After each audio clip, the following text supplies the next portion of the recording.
Olha aí, meus amigos, a Bíblia compara a vida de um homem que não tem Jesus, diz que é semelhante às ondas do mar. Olha aí, ó, não tem sossego, não tem sossego, vem e volta, agitada o tempo todo. Por isso eu quero lhe dizer nesta tarde: entrega teu caminho ao Senhor, confia nele e ele tudo fará.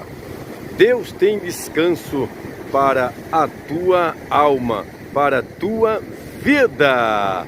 Creia, olha para aí. Deus vai dar um basta. Deus vai te tranquilizar. Deus vai te acalmar. Só Ele é que pode fazer isto na tua vida. Deus abençoe a todos. Continue inscrevendo-se no meu canal, curtindo meus vídeos e dando aquele like.